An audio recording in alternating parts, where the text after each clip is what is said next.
congratulations to both of you. Great job in this film. And first, let's start off by saying, very popular book. Does that add pressure, or when you have fans that are already built in, you know, and you're playing roles that, you know, there's expectations? Yeah. I never thought about it until we started doing press. I just thought that, you know, you try and, I don't know. Yeah, you kind of just try and, I don't know, tell an honest story, and hopefully that people find that interesting. You know, because when people read a book, they sort of direct the movie in their heads. So you hope that whatever you're doing on screen kind of lives up to their expectations in a way. But yeah, I don't know. Yeah. How about for you, Zoe? Anything that, you know, when you were playing her, you know, well, first of all, let's start off. Had you guys read the book? Did you read it before you had started? No, actually, I hadn't. But obviously, once I got the part, I started reading them. It's interesting because I think it's fantastic, and we've seen firsthand because we did a tour across the country and got to meet a bunch of people at book signings and such, and it's really fantastic to see the enthusiasm that's already built in, and it already feels like it has a certain sense of acceptance. And of course, there's going to be speculation, and not everyone's going to be happy about anything ever. I think the only thing I can say is that everybody that is a part of it is really proud of it, and the authors of the books, there's something to be said of that. If the authors are happy with the movie, then I mean, obviously it stays true to the story. So, I mean, I guess it's intimidating the thought that these people could be unhappy with the product, but I guess that you can't really think about that. I don't know. Yeah, exactly. No, for sure. I mean, I thought you had. I just said 9,000 different things. But like that's I sound okay, like because then we take little sound bites from made. that, so it all works out really well.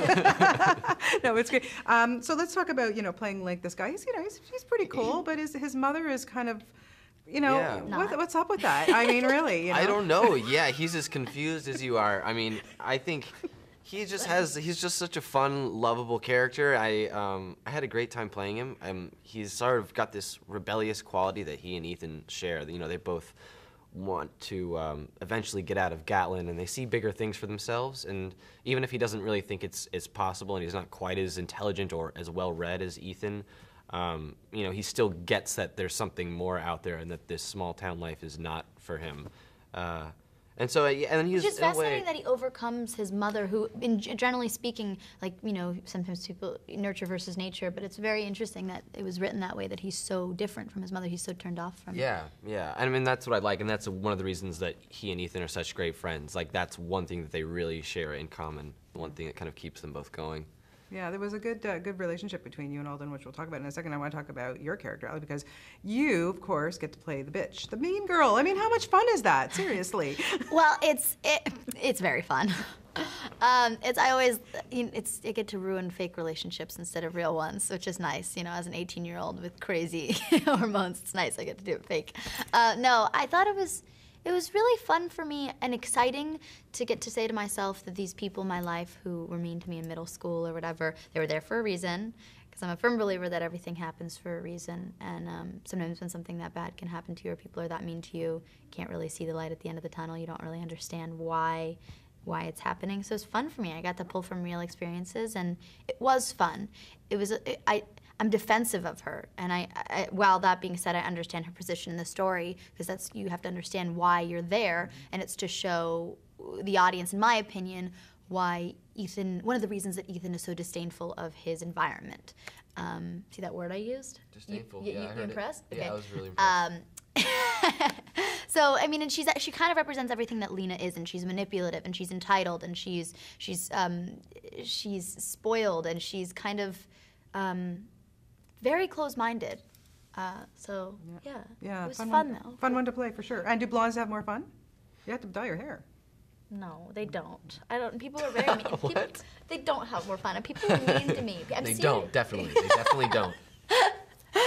Yeah, I don't know. I don't know the answer to that one. Honestly, I've been asked that so many times, and I have no idea how to answer that. You look great the way you are, so stay with that hair color.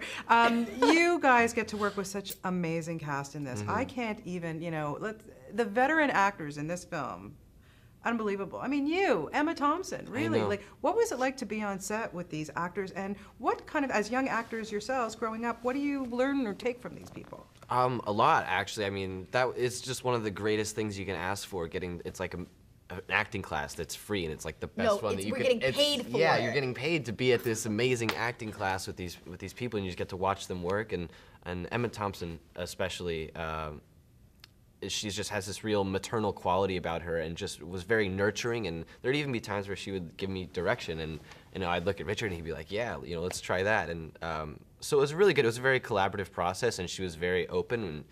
And just to hear her talk, she's just the most confident and hilarious woman that I've ever met. And yeah, it was a real treat getting to work with her. And then watching the scene with her where in Seraphine and Macon, and that whole is just insane to watch. Yeah. So Spoiler alert, guys.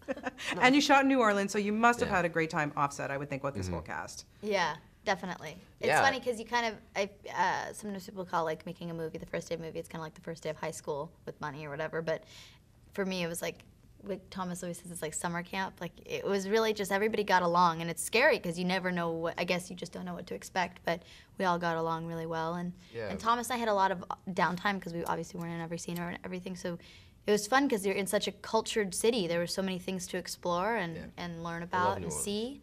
And we don't hate each other, which is the best part about it. Still don't hate each other. Ish. Thomas, Right? not now. So I have to ask you, I mean, growing up in the Hollywood family that you've grown up in, your mom, Lea Thompson, oh my God, I mean, she's so fantastic, and your dad, of course, is such a great director. Was there ever, when you were growing up, that you didn't think that you were going to be an actor, or did your parents ever say, go be a plumber, or do something else? Like, What's funny is that they've always been very supportive of me and everything I've done, but I think probably my father had a little hint of wanting me to be a lawyer or a doctor or something, you know what I mean? But they're incredibly proud of me, and I'm incredibly proud of them, and I'm lucky to be a part of a family that's that we all kind of understand what each other's going through, and I don't feel it's hard. It's a hard subject to tread because I don't feel ashamed of them. In fact, they're my best friends, and I'm proud of them. But then at the same time, it's like sometimes it becomes irrelevant. But so yeah, I tread lightly with it. No, just being no. honest. Oh God, you should be totally proud. Are you kidding? And for you, Thomas, when did you know that you wanted to act? Was there a movie that you watched or an actor that you saw and you went, yeah, I think I got to do this? I don't know if it was like one specific moment but I just know that I was doing theater in middle school, and I loved doing it so much. I was just so excited to go to rehearsals, and I just kind of I knew there's got to be something more that I can do with this, and so I was taking acting classes, and I grew up in Dallas where there's not a lot of film work, so I ended up doing like toy commercials for like Hasbro, like Super Soaker commercials and stuff. So that's where I got my start in acting. You were born for that role. Yeah, I know. I killed it. Killed it. You should read those reviews. And so yeah, then after that, I moved out to LA, and I had a friend living out there. I didn't move out. I went out temporarily to try and audition, and ended up getting my first movie, which was just a really great experience. And yeah, so I've been living in LA ever since. Because Well, I I didn't, got really I didn't lucky, answer your yeah. question.